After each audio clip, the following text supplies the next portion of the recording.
Hola y sean todos bienvenidos a una conferencia más, a un miércoles de Python. Vamos a esperar unos segundos en lo que entra nuestra audiencia favorita, nuestra audiencia de la comunidad de Python Guatemala. Sean todos bienvenidos nuevamente a un miércoles de Python. Estoy muy feliz y muy ansioso de empezar esta maravillosa charla que es acerca del tema sobre la propiedad intelectual.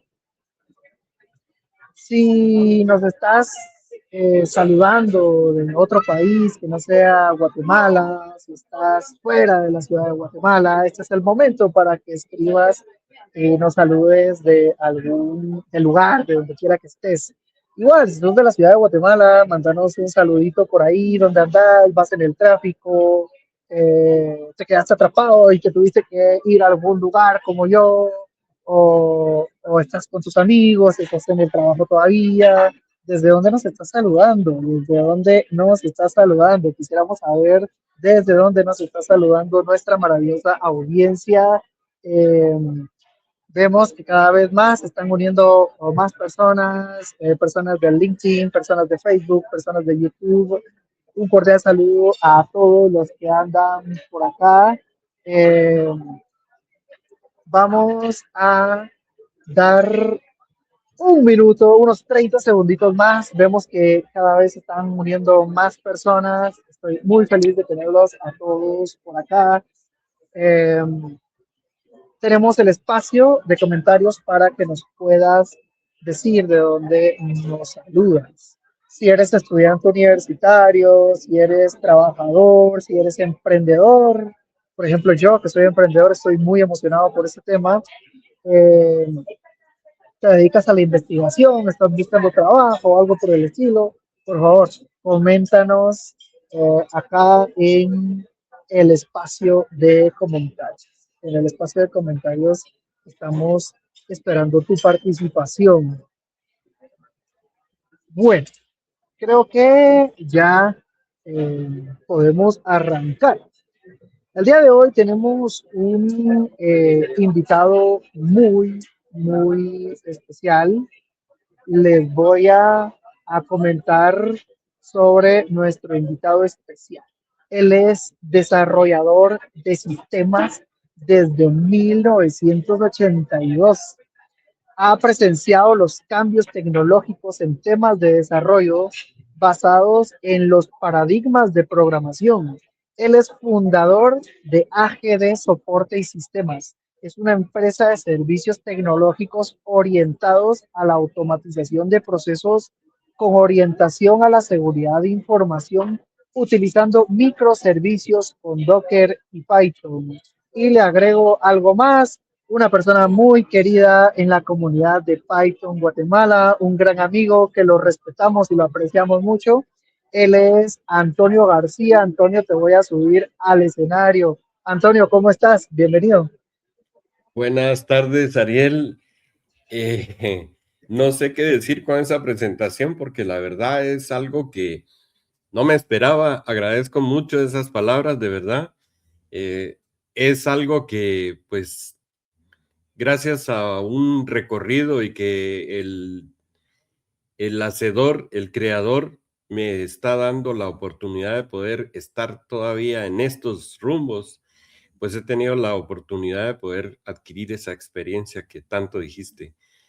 Agradezco mucho la invitación, la verdad, esto es algo, como les decía yo fuera de cámaras, que me sucedió a causa de una experiencia, de un servicio que hice. Entonces, no hay más cosas que a uno le afecten que el momento en que justamente se te está provocando un problema y entonces hay que investigar un poco.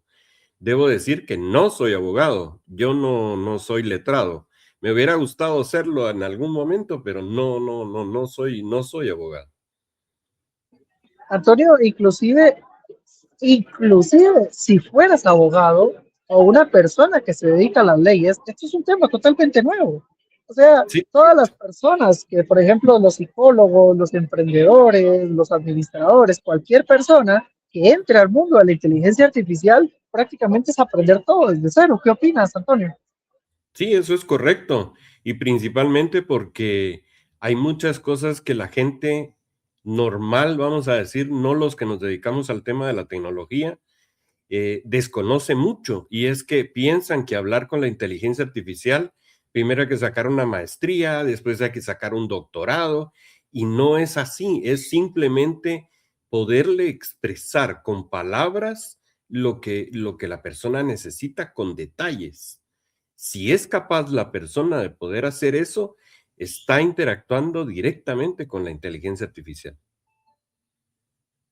Excelente, Antonio. Pues veamos, vamos, Antonio, a la carnita, a lo que la gente está esperando. En lo personal, yo me convertí en emprendedor, ¿verdad? Yo ahorita estoy emprendiendo en mi empresa, estoy haciendo consultorías. Bueno, ahorita estoy haciendo consultorías y quiero ya pronto tener una empresa. Entonces, todos estos temas a mí me emocionan. Quisiera aprender mucho, Antonio. Entonces, la verdad es que estamos muy emocionados de tenerte acá. Voy a proyectar tu presentación, Antonio.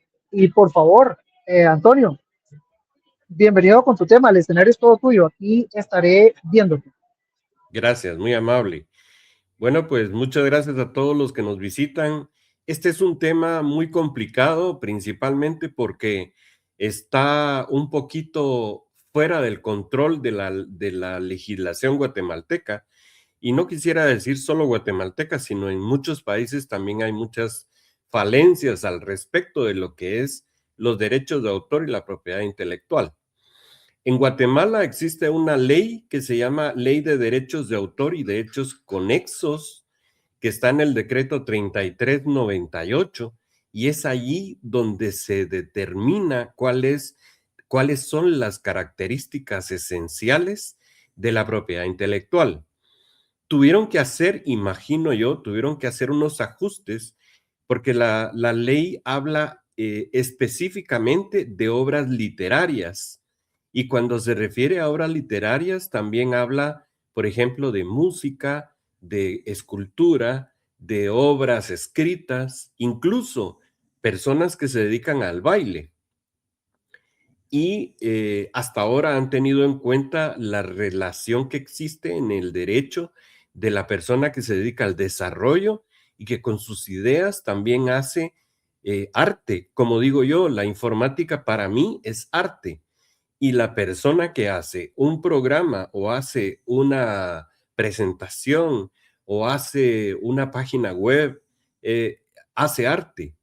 ¿Por qué? Porque son ideas que están en la cabeza de la persona y esa persona los puede ver antes de que eso surja a la realidad.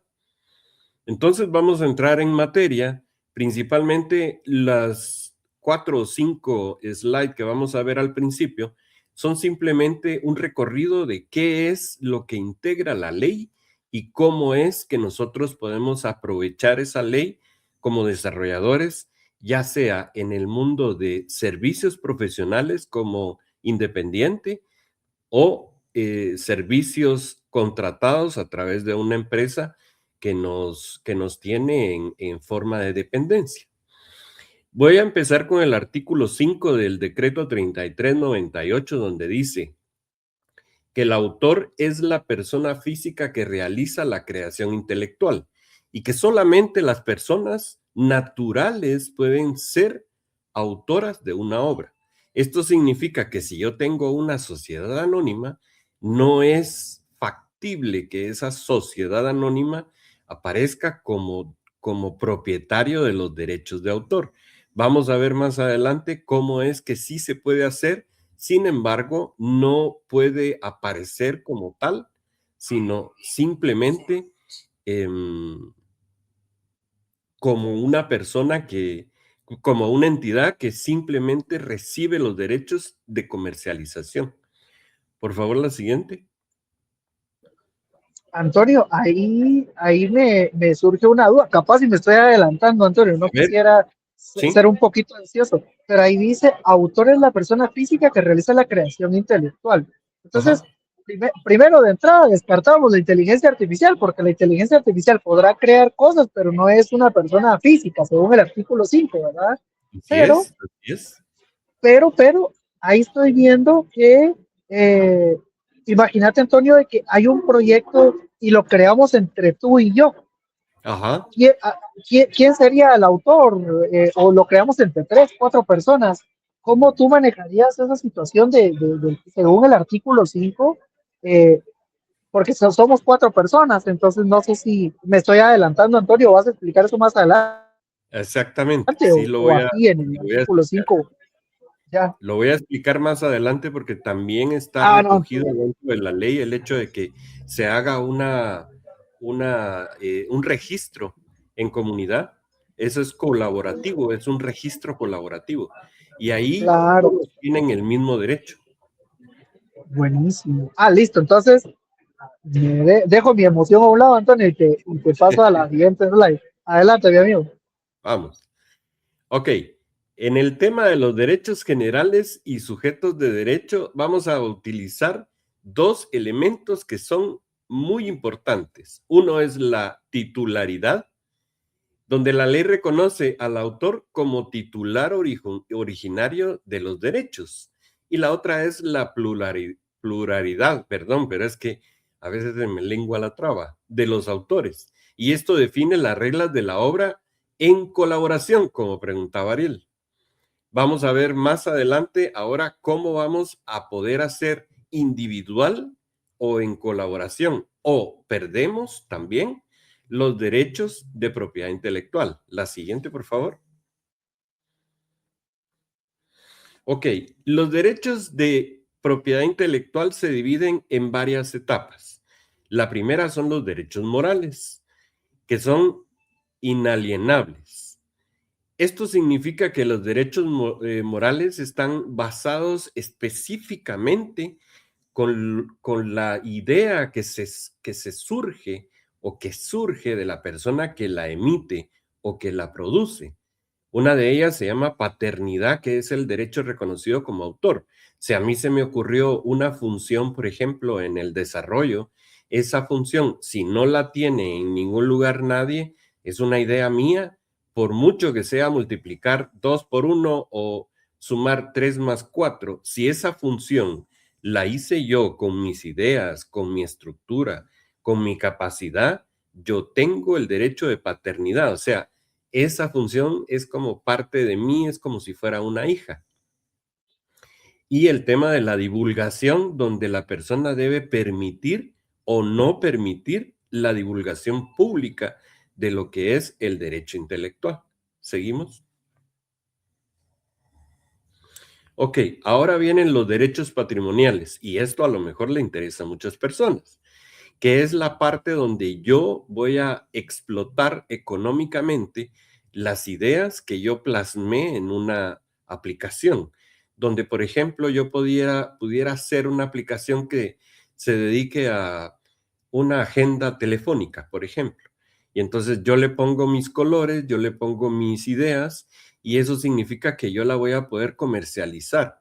Si yo en un momento determinado tuviera que hacerlo como un servicio para una empresa y no hay un documento de por medio donde se estipule el derecho de autor transferible a esa empresa, entonces la persona que la emite tiene los derechos patrimoniales económicos y tiene el derecho también de poder cobrar una licencia de uso a la empresa o persona a la cual le generó ese software.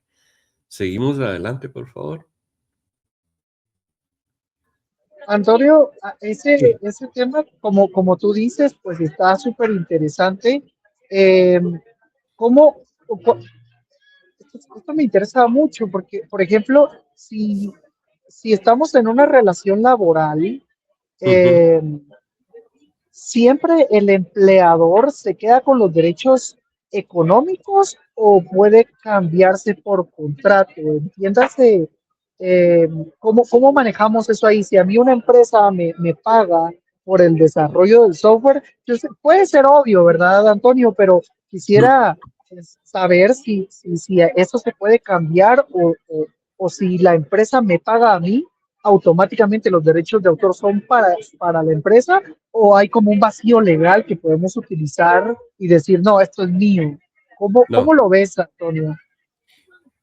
no sé si en la siguiente slide te va a responder, no estoy seguro, no recuerdo en este momento, pero creo que la siguiente slide va a responder automáticamente Ah, tu pregunta. A ver, ahí ven, la cuando pasé nos, para él. sí, cuando nosotros hacemos y me voy a centrar mucho en el tema del desarrollo, porque este es algo que, como les dije al principio, esto a mí me sucedió como tal. Entonces, yo me voy a centrar directamente en el tema del desarrollo.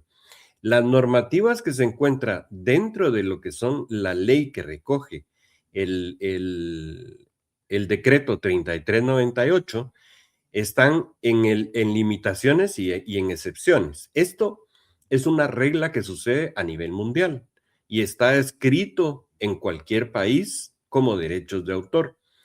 El que genera el software tiene el derecho, si él se queda con los derechos de propiedad intelectual, de poder autorizar o no autorizar las réplicas o mejoras o modificaciones de su software desde que él está vivo hasta su muerte y aún todavía son 75 años más en el futuro. Si, por ejemplo, él dijera, yo voy a trasladar mis derechos a mis hijos, él sigue teniendo el derecho hasta su muerte como tal, si es que todavía sigue teniendo la participación, y si no, entonces los que se quedan con el derecho solo tienen la posibilidad de poder extender hasta 75 años el derecho, desde la primera publicación o de hacerla pública. Por ejemplo, yo digo, vendo software para contabilidad. En ese momento y a partir de ahí empieza a contar los 75 años. Ahora, dentro de unos momentos vamos a ver y voy a responder a tu pregunta. Posiblemente no les va a gustar a muchas personas y posiblemente va a ser todo lo contrario. Les va a gustar a muchas personas. Seguimos a la siguiente, por favor. Ok, la transmisión de los derechos. Si yo hago un contrato escrito, y aquí hay una cosa que hay que tener mucho cuidado, la ley guatemalteca solo reconoce el derecho escrito para poder reclamar los derechos de autor únicamente. Si yo, por ejemplo, hablo con una persona y le hago un servicio de desarrollo y hablamos simplemente como un contrato hablado, ese no es válido a la hora de reclamar los derechos de autor o los derechos de explotación del código, óigase, por ejemplo, los derechos económicos. En el tema del contrato, cuando se hace la descripción del servicio que se va a hacer, si esta persona no incluye los derechos del uso como explotación, entonces la persona que recibe el software, lo único que tiene es a un derecho de utilizarlo como una licencia de trabajo. Y se puede mejorar, se puede desencriptar si estuviera desencriptado, sí y solo sí esa utilidad o esa mejora o esa desencriptación que se hace sea única y exclusivamente para uso personal y no comercial. Seguimos a la siguiente. Antonio, aquí esta transmisión de derechos me sigue pareciendo súper interesante. Dice, los derechos patrimoniales son transferibles por contrato o sucesión. Creo que Ah, aquí quisiera comentar algo sobre cómo nosotros los desarrolladores de software o los que hacemos freelance, a veces solo hacemos acuerdos verbales, porque en cierta forma la gente que trabaja en tecnología como que a veces como que nos confiamos mucho, ¿no? Entonces creemos que solo con un acuerdo verbal o solo con hablar o inclusive sin hablarlo siquiera, asumimos cosas como, bueno, el derecho es mío o el derecho es de la empresa. Entonces, esta sección de transmisión de derechos, pues tiene un comentario bien interesante donde dice que los derechos patrimoniales son transferibles solo por contrato, ¿verdad, Antonio? Entonces ahí, o sucesión, o sea que no hay pierde, ¿verdad? Eso de que solo las palabras, o con un apretoncito de manos, o yo confío en ti, eso ya se sale, ¿verdad, Antonio? O me equivoco, no sé si estoy hablando cosas. Me encanta la pregunta, Ariel, me encanta. Y te digo por qué, porque esto es algo que nos sucede a todos los que nos dedicamos al desarrollo o a hacer algún tipo de análisis o una automatización de un proceso o una automatización general en la empresa. Si, por ejemplo, la persona, me voy a poner yo como ejemplo, yo estoy haciendo un desarrollo que tú me pediste. Entonces resulta que solo lo hablamos y me dijiste, yo necesito un programa que me lleve la facturación de mi empresa y que me calcule los derechos de poder reclamar, por ejemplo, el IVA por cobrar y que me haga un balance, etcétera, etcétera. Si yo no llego a hacerlo por escrito indicando que el código fuente es mío porque yo lo voy a desarrollar, o bien lo voy a trasladar dentro del precio del servicio como tal, hay muchas formas de hacerlo. Entonces, la recomendación es, usted no tuvo ninguna relación para poder hacer valer sus derechos de autor. Es tan simple que cuando usted vaya a cobrar, haga una factura donde describa justamente lo que hizo y que indique que los derechos de autor están basados en el código fuente que resuelve el problema, etcétera, etcétera, etcétera, estipulando específicamente que el único que tiene el derecho de propiedad intelectual, como no se hizo en un contrato, es el desarrollador. ¿Por qué se hace así?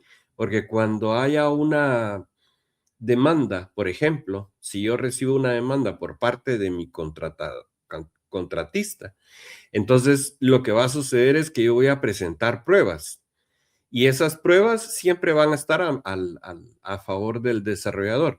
Pero si yo presento una prueba que es la factura donde estipula que yo soy el dueño del código fuente, es simple, es el momento en que el desarrollador tiene todos los derechos y gana. Excelente, me encantó la respuesta, Antonio. Sí, creo que es muy importante entonces también que cuando nosotros, o si acá entre la audiencia quieren hacer desarrollo de software, como tú lo haces, entonces en el costo, ¿verdad? Es súper importante que dentro de nuestros costos ya vayan esos temas, ¿verdad? A veces nosotros lo dejamos pasar, pero ahorita como que a varios, ahorita estoy ahí viendo comentarios, que es súper interesante. Eh, no, yo ni siquiera me pasó por la cabeza ese tema, Antonio. Entonces, buenísimo. Ahí si gustas, te devuelvo el escenario. Sí. Pasamos a la siguiente, por favor, Ariel. Ok. Ahora, aquí hay artículos que se pueden consultar dentro de lo que sería la parte de la ley en sí. A ver, en el artículo del 38 al 42 se habla cómo es que se puede utilizar los derechos de autor exclusivos. Permite, por ejemplo, por decir algo, el titular del derecho puede hacer exclusivo la reproducción. Cuando se habla de una reproducción de software, estamos hablando de que se va a cargar en RAM o en la memoria RAM o se va a instalar en un servidor. También dice que puede haber una adaptación donde se pueden crear parches, actualizaciones o versiones derivadas. Incluso se puede hacer un licenciamiento basado en servicios SaaS o en una venta, pero siempre el resguardo del código fuente sigue estando del lado del desarrollador. ¿Cuáles son las limitaciones según el artículo del 91 al 98? Que la ley permite que el usuario legítimo, que es en este caso el licenciatario, que significa que es quien me contrató a mí para hacer el servicio, óigase, contrato como persona que se dedica al servicio externo, individual y profesional. Entonces, eso significa que la persona que tiene el derecho de uso, no sé si se puede llamar usufructo en ese caso, él puede realizar las siguientes cosas. Por ejemplo, él puede hacer una copia de seguridad para respaldar su derecho de haber pagado por un servicio, pero solo lo limita a una copia nada más. También puede hacer adaptaciones técnicas para hacer una escalabilidad, por ejemplo, de la aplicación o de la base de datos, si es que esto también incluye la base de datos. O incluso puede llegar a ser una ingeniería inversa. Esto sí, solo sí, esté respaldado por el derecho de uso única y exclusivamente para su propio beneficio, sin tener en cuenta el tema de la comercialización. Pasamos al siguiente, por favor, Ariel. Ok. En la interpretación restricta del artículo 72 y el artículo 75 en la ley de Guatemala, y esto es muy importante, el artículo 75 establece que toda la transferencia de derechos patrimoniales se limita a las modalidades de explotación expresamente previstas en el contrato.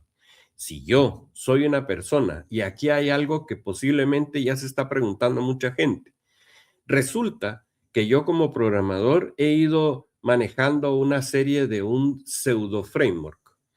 Y dentro de ese pseudo framework, por ejemplo, vamos a decir un ejemplo que es muy popular en esta comunidad.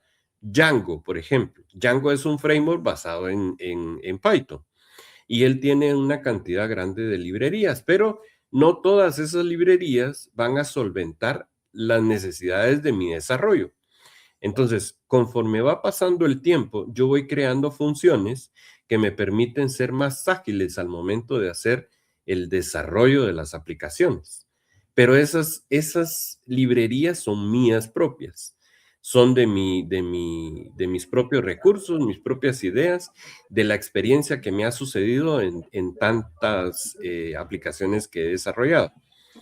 Cuando se trata de trasladar los derechos de propiedad intelectual del código, yo tengo dos oportunidades: o restringo esa área donde yo hago esas funciones que son algo que yo maduré durante los años y le digo a la persona escrito que ese paquete de funciones sigue siendo mío y la propiedad intelectual sigue siendo mía, pero el resto del código, que es el que va a solucionar el problema que me están poniendo, ese sí es el que yo cedo como parte del código fuente.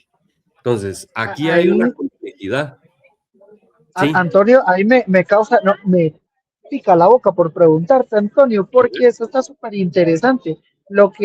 Voy a retrasar ahí el slide, ahí en los derechos de explotación, dice en el artículo 38 al 42, dice, ajá, el titular tiene derecho exclusivo de reproducir, adaptar, distribuir, ¿verdad? O sea, con todo el tema de las actualizaciones.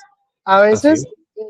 nosotros estamos tan acostumbrados a modificar código. Por ejemplo, si somos un equipo o por ejemplo, si tú tienes el derecho del código y lo tienes en una empresa y alguien viene y le empieza a hacer algún fork, alguna actualización, alguna modificación, o sea, que es algo muy normal para nosotros. O sea, yo vengo, veo el código en algún lugar, hago un fork y empiezo a modificarlo, pero según lo que vemos aquí, la adaptación de software, o sea, cambiar el código, inclusive es un derecho exclusivo solo del titular. Pongámosle que aquí, si es tu código, pues eso de andar haciendo que push, que cambios, que esto y que lo otro, debe ser solo con tu aprobación, Antonio. ¿Entendí bien? ¿O cómo está la cosa ahí? Ya me meto en problemas si yo soy, por ejemplo, tú eres el dueño del código, y yo digo, quisiera hacerle un cambio para que se me haga más fácil algo, le meto el cambio. Entonces ahí pareciera un cambio amigable, pero ya me podría meter en problemas legales entonces, Antonio, o Así estoy es. equivocado. No, estás completamente en la realidad de las cosas. Más adelante y te queda mucho, perdón, queda poco para poder llegar a ese punto. Más adelante vamos a ver algunas cosas que sí se pueden hacer y otras que nos perjudican completamente. Bien, yo lo que hago es que, y esto a lo mejor no le va a gustar a muchos colegas desarrolladores, yo lo que hago es que por cada función, clase, módulo o cualquier cosa que me permita a mí hacer el desarrollo de la aplicación, instalo una serie de tags que me sirven a mí para reconocer, tanto para mí más adelante, el hecho de que yo hice el desarrollo, o bien me permite también incluir cosas como, por ejemplo, la licencia de uso. Y yo personalmente utilizo la licencia de uso MIT, la cual permite que la persona, siempre y cuando se le comunique al autor, pueda incluir el código y tiene la obligación de colocar y de incluir el nombre de la persona que hizo ese código, haciendo referencia a esa idea y explicando que ese código se está reutilizando como tal con autorización del propietario. Aquí es un poco complicado el tema de las licencias copyleft, por ejemplo, porque resulta que yo voy a permitir que la persona pueda reproducir mi código siempre y cuando me nomine y me respete esa parte, pero también puedo hacer restrictivo ese tema diciéndole que yo necesito que me pague regalías por el uso si lo va a comercializar, por ejemplo. Sí, pues, excelente, excelente, Antonio, excelente respuesta. ¿Sabes, Antonio? Acá tenemos una pregunta, la voy a subir al escenario, si es contestable, nos menciona, si no podemos seguir sin problema. Acá un compañero desde Ecuador nos saluda, un abrazo a todos nuestros amigos de Ecuador. Eh, Primero, pues manda saludos, felicitaciones y están mencionando pues que la charla está muy interesante, gracias a nuestro amigo acá de Ecuador. Y pregunta, si la licencia es de MIT Creative Commons o una licencia BSD, ¿esto afecta el software de alguna forma? ¿Cómo lo ves, Antonio?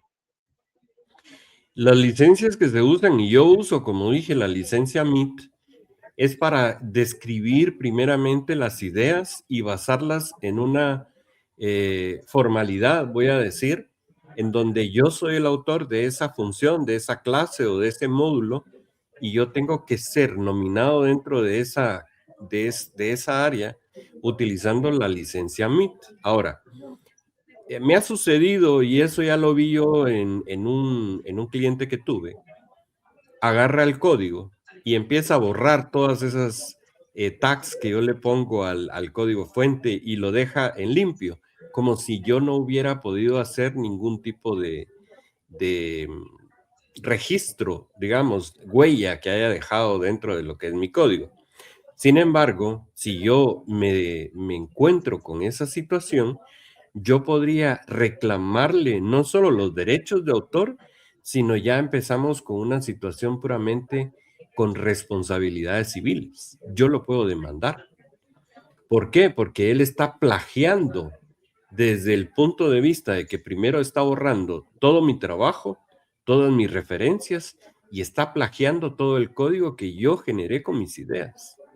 Ojo, al principio no sé si lo dije, pero yo recalco, la ley de Guatemala, y espero que la ley internacional, no permite que se haga propiedad intelectual sobre ideas. Por ejemplo, yo no puedo decir que voy a resguardar dentro de mis derechos de autor el nombre de Antonio, porque Antonio lo usa medio mundo en todo el planeta. Entonces, esa es una idea que a alguien se le ocurrió llamar a su hijo Antonio y desde ahí todos quisieron llamarse igual. Entonces, eso no se puede tomar como un derecho de propiedad intelectual. Un número 5, por ejemplo, y una suma de 5 más 3 y el resultado es 8, eso no lo puedo yo generar como una idea que se puede crear como derecho de propiedad intelectual, porque esto es de uso público. Ok. Excelente, excelente, Antonio, gracias. A veces nosotros como desarrolladores o como programadores no, no sentimos que sea necesario porque tal vez tenemos una personalidad muy suave, pero como tú dices, cuando estos problemas están escalando o cuando el producto se hace muy grande, pues estos temas salen a flote. Entonces, gracias por la respuesta, Antonio. Vamos a seguir. Creo que esto ya lo habíamos visto, El ¿verdad? siguiente, Sería sí. el Siguiente. siguiente. Ok, ahora viene parte de la pregunta que me hiciste hace unos minutos atrás. Yo, cuando estoy en una dependencia, una modalidad de dependencia, eso significa que a mí me contrató una empresa y me está pagando un sueldo mensual, entonces yo no tengo derecho de ningún tipo más que el derecho moral de poder reclamar los derechos de propiedad intelectual. En ese momento, y aunque no haya un documento de contrato de por medio, el derecho del código fuente es específicamente de la empresa que me está contratando. Ahora, aquí hay algo que no le va a gustar a la gente.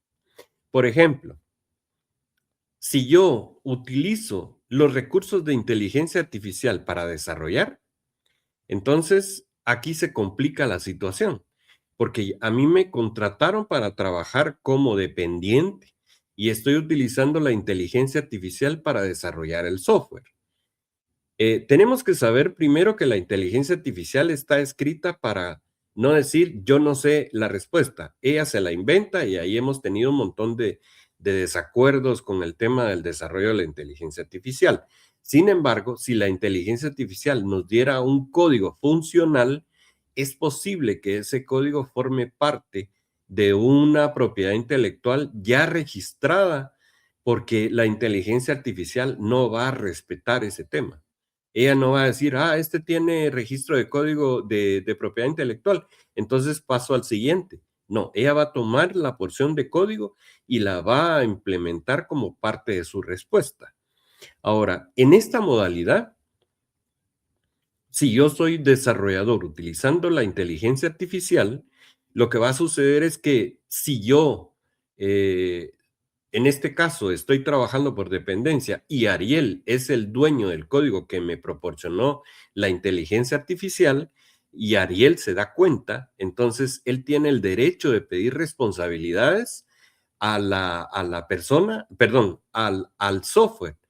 Pero como el dueño del código es la empresa, entonces la empresa es la que tiene que responder a esas demandas, no es el desarrollador. La empresa puede decir, mire, es que yo contraté a Antonio para que hiciera el software, pero él libremente tomó ese camino de usar la inteligencia artificial como asistente para el desarrollo, incluyó software o código que era imposible de poder usar. Por ejemplo, se me ocurre, las licencias de Windows están basadas en una situación.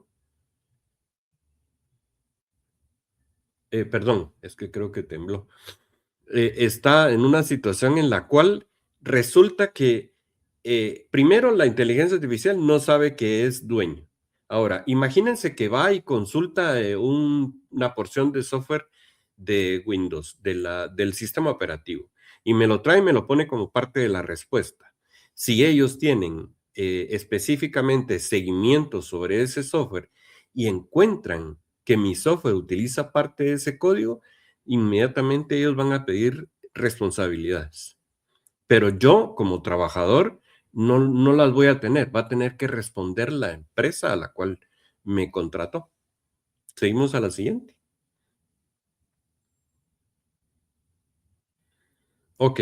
Si utiliza herramientas de terceros, licenciados o no licenciados, esto es parte de lo que nos hicieron la pregunta, es si, por ejemplo, se trata de software libre, la obligación de la persona que estaba utilizando ese software libre o esa licencia es colocar en algún lugar importante de la aplicación que se está usando determinada versión del software tal que me está permitiendo desarrollar como parte de la descripción de ese, digamos, uso que estamos haciendo de un software que en principio se llama libre, aunque en algunos casos la gente estipula que no es tan libre. Yo personalmente lo que hago es que, como son aplicaciones web, entonces en el desarrollo que yo hago, coloco esas determinaciones dentro de la primera página, la que me sirve como una plantilla para poder generar las siguientes. Entonces, en esa primera página estipulo cuáles son las licencias que utilizo, cuáles son los nombres de las librerías y la versión específica que yo estoy usando. Sí, Ariel. Antonio, o sea que, a ver si entendí bien.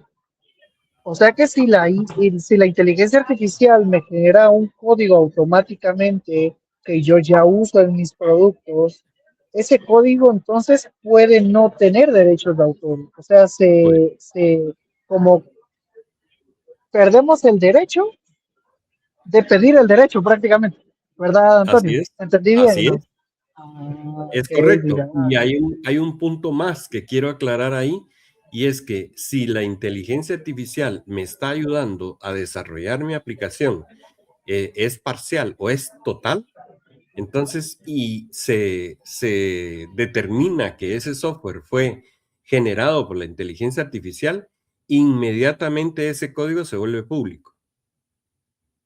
Ya no hay derechos de nadie, ya no puede reclamar derechos nadie, porque ese código lo generó una entidad que no es un humano, o sea, no es una persona. Claro, claro, claro. A ver, o sea que si voy a decir algo y tú me vas corrigiendo, Antonio, solo estoy pensando en voz alta. O sea que si mi inteligencia artificial generativa genera, valga la redundancia, un código basado, porque a veces la inteligencia artificial se alimenta de lo que encuentra en Internet, ¿verdad, Antonio? O sea que Correcto. si genera algo basado en algo con copyright, o sea, alguien podría reclamar esos derechos también sin yo darme cuenta de eso, Antonio. Así Yo es. me puedo meter en líos sin siquiera darme cuenta. No, lo que va a suceder es que vas a meter en líos a la empresa, porque estás Claro, contratado bajo el régimen de dependencia. Entonces, vas a meter en líos a la empresa.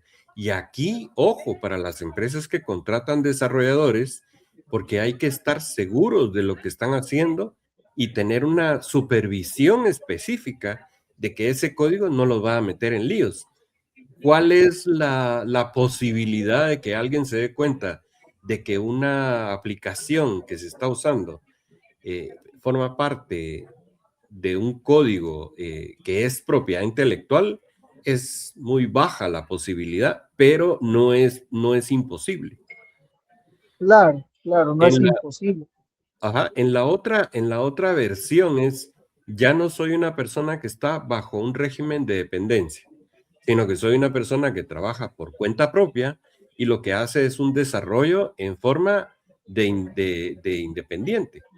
Entonces, si esa persona utiliza los recursos de inteligencia artificial y utiliza código que ya está registrado como propiedad intelectual, entonces quien debe aplicar a las demandas del dueño del código es el profesional que hizo la aplicación. Si, por ejemplo, yo me pongo en contacto con una empresa que es Ariel y le digo, mire, usted está usando código mío y se lo puedo demostrar, entonces él va a decir, ah, no, es que yo contraté a un señor para que viniera y me hiciera la aplicación, yo le pagué, no está contratado bajo mis contratos laborales, y él fue un proveedor externo que simplemente me resolvió un problema que yo tenía. Claro, Entonces, claro, sí, pues. O sea que este problema le puede caer tanto al freelance como la empresa, dependiendo de los acuerdos, ¿verdad? Y entonces, tanto las empresas se tienen que cuidar las espaldas como los freelance, ¿verdad, Antonio? correcto, así es. Y volvemos Buenísimo. otra vez a caer al tema de que si en un caso determinado el código que generó IA no tiene ninguna repercusión en el desarrollo, como lo generó la IA, automáticamente se vuelve con una situación de público. ¿Qué significa esto? Que por mucho que quiera reclamar el desarrollador una licencia de uso, los derechos de propiedad intelectual al empleador en este caso o a la persona que me contrató como freelance, yo no tengo derecho de poderla solicitar los derechos de propiedad intelectual porque automáticamente todo se vuelve público, porque fue generado por una entidad que no es humana. Wow, increíble, increíble, excelente, Antonio. Otra vez, me fui a otro nivel ahorita con tus comentarios. Buenísimo.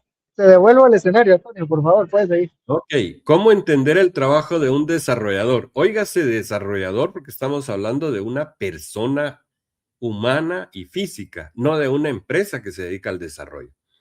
Entonces, ¿qué es lo que sucede cuando yo hago una aplicación que está basada en una necesidad de una empresa?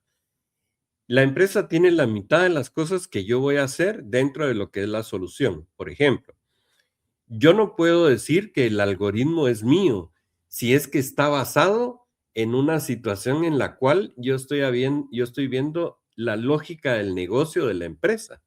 Porque si la empresa se dedica a vender panes con salchicha, por ejemplo, entonces yo voy a hacer una aplicación para llevar el conteo, pero él tiene el giro de negocio. Entonces yo no puedo explotar esa parte porque no está dentro de mi software.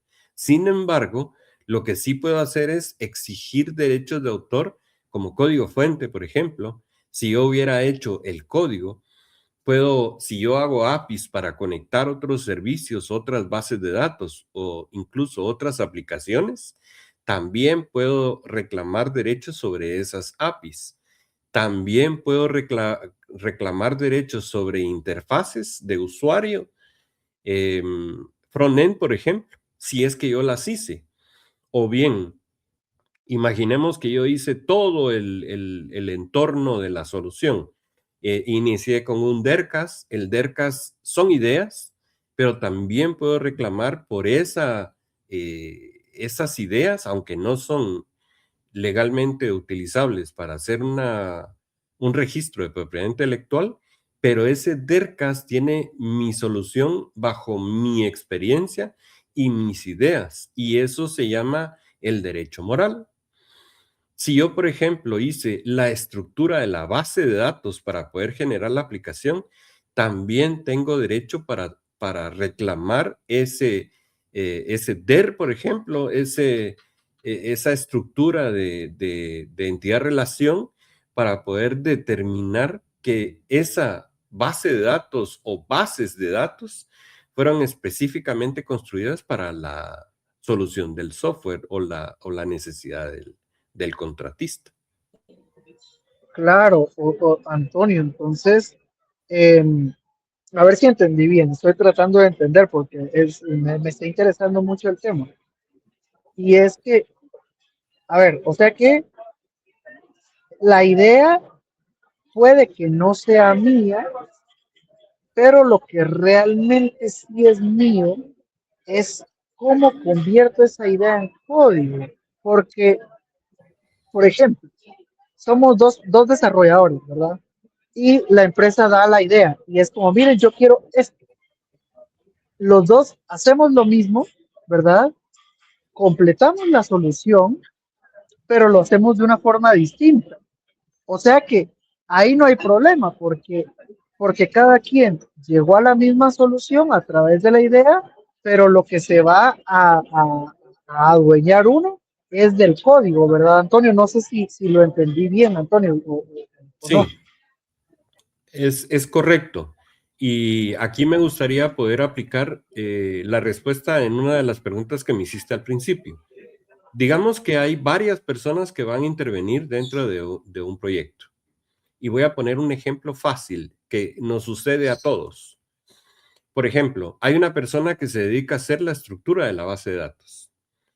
Y en esa estructura él va a determinar cómo se van a crear las relaciones de entidad-relación, la estructura, los enlaces, la integridad referencial, etc. Y hay otra persona que se dedica a hacer el frontend. Y el frontend es la interfaz de usuario, donde él va a poner las formas, los colores, la posición de los inputs, etcétera, etcétera. Y por último está otra persona que se dedica a hacer el desarrollo del backend. que es el que va a escribir el código que va a unir esas dos fases o esas dos interfaces, una por el lado de la interrogación a la base de datos y el otro por la situación de utilizar el recurso de la interfaz gráfica del usuario. Entonces, en este caso, los tres, si son independientes, tienen el derecho igual, no importa si uno trabajó más o el otro trabajó menos, pero tienen el mismo derecho de explotación económica para el resultado final. Y los tres pueden hacer la cesión de propiedad y los tres tienen los 75 años después de haber fallecido. Ahora, aquí se complica un poquito porque para poder hacer los derechos de autor como tal o la propiedad intelectual y cederla, los tres tienen que estar de acuerdo para poder hacer esa conversión.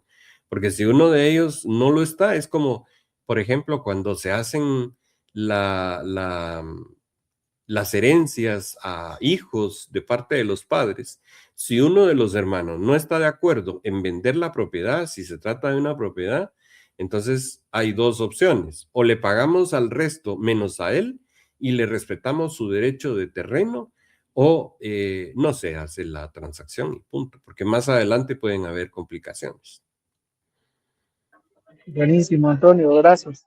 Excelente respuesta. Aquí, Antonio, veo una pregunta, no sé si tenemos tiempito porque ya se nos está acabando el tiempo, pero dice, mencionó sobre ingeniería inversa, cuando se es investigador de seguridad informática y se aplica un malware, ¿cuáles son las implicaciones? No sé si tienes por ahí Sí. alguna pista, Antonio. Sí, es fácil, por lo menos desde mi punto de vista.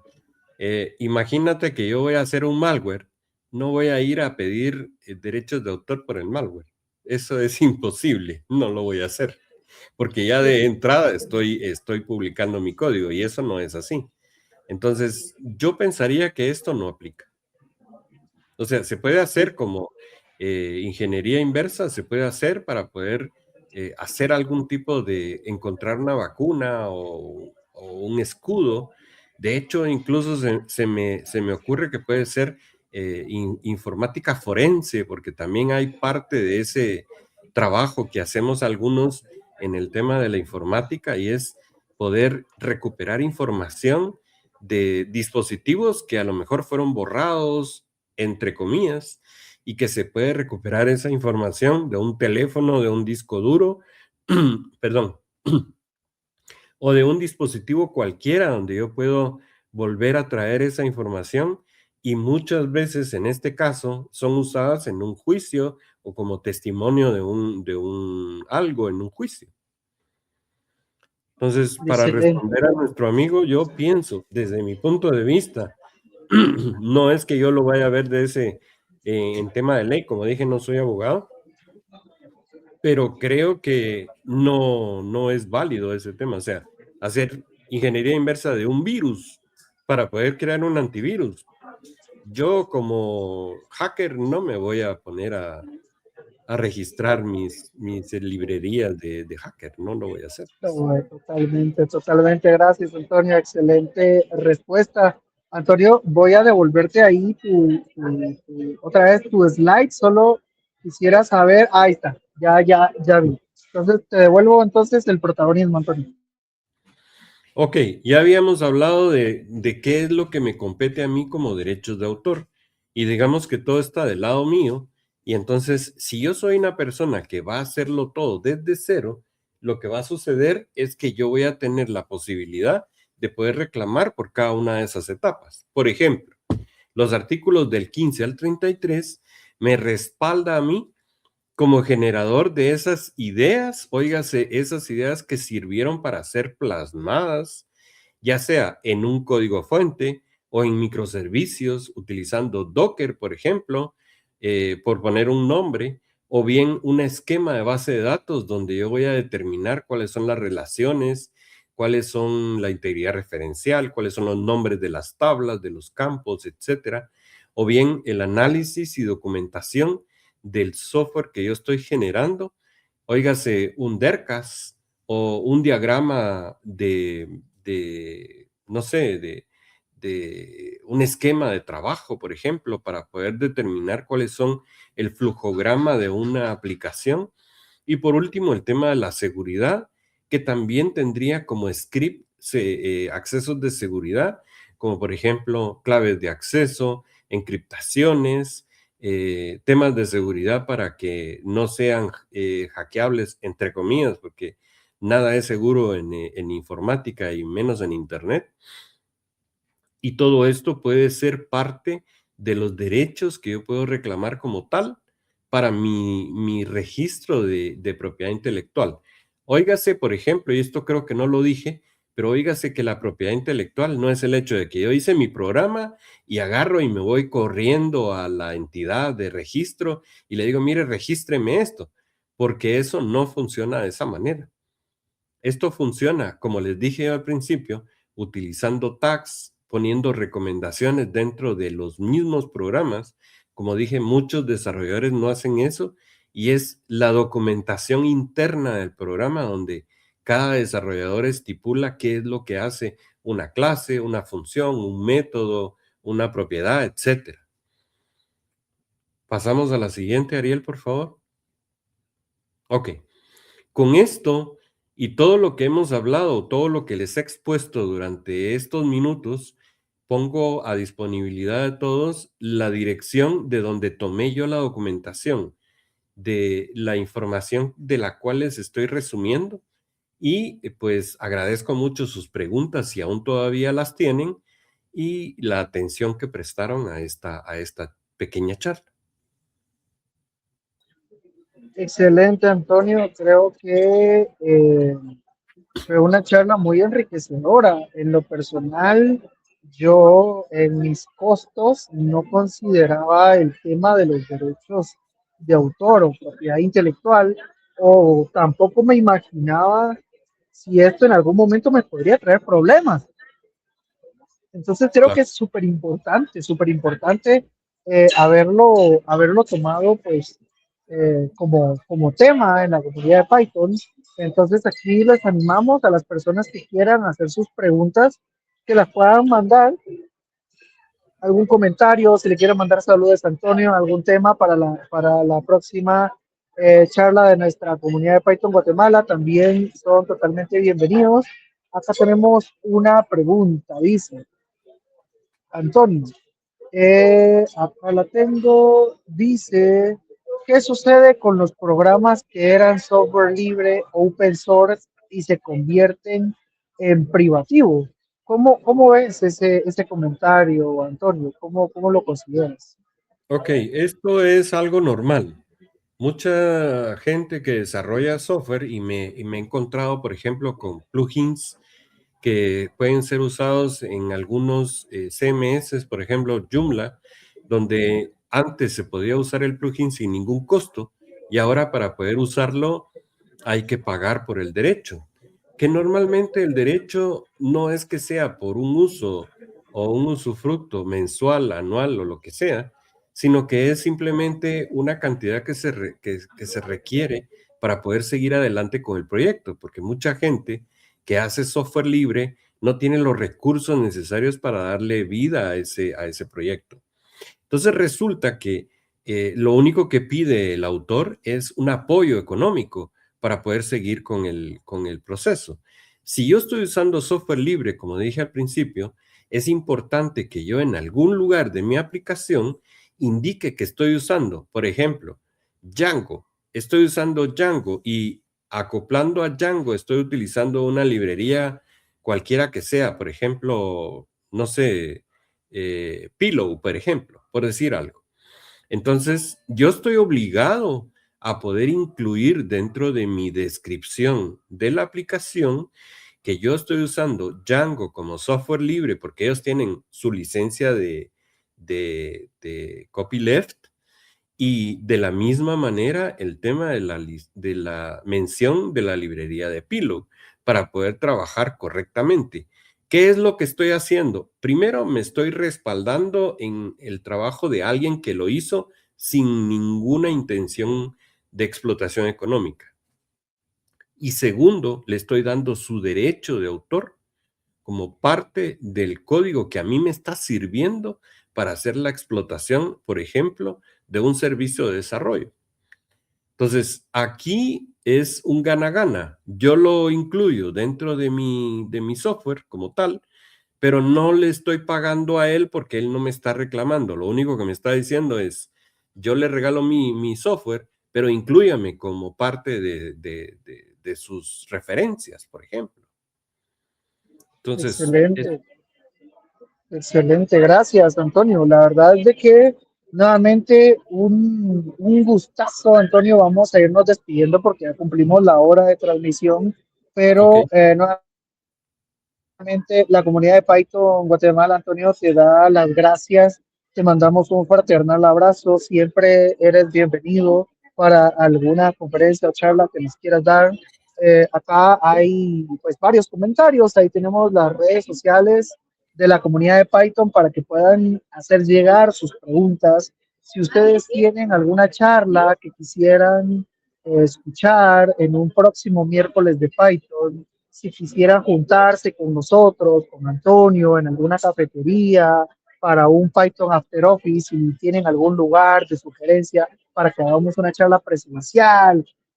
Todos los comentarios son bienvenidos, por favor, hacerlos llegar a través de nuestras redes sociales. Tenemos redes sociales en LinkedIn, Facebook, Instagram. Tenemos canales en YouTube, inclusive tenemos canales por todos lados para que nos puedan hacer llegar sus comentarios. Nuevamente, Antonio, nos despedimos. Antonio, te damos las gracias. Gracias por estar con nosotros. Y no sé, Antonio, si te quieres despedir de la audiencia para finalizar esta charla. gracias Ariel. Pues simplemente dar las gracias principalmente por la invitación y a todos los que nos visitaron, hicieron sus preguntas, muy agradecido. La verdad es, como dije, esto fue una situación que me surgió a mí como parte de un servicio y me quedé en blanco cuando me dijeron, mire, pero me va a dejar el código fuente. Y le dije, permítame, voy a hacer la consulta para ver si eso es factible.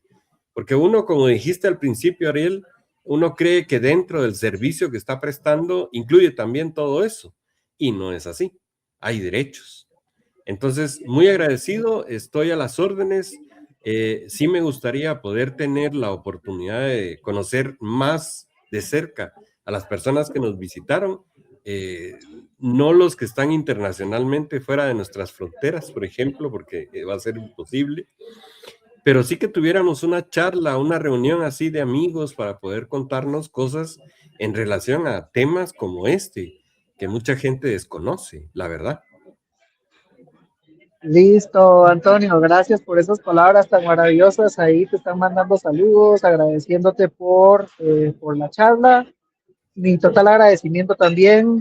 Y mi querida audiencia de Python Guatemala, esto fue otro miércoles de Python. Nos vemos en un próximo episodio o transmisión. Chao, chao para todos. Hasta luego. Adiós.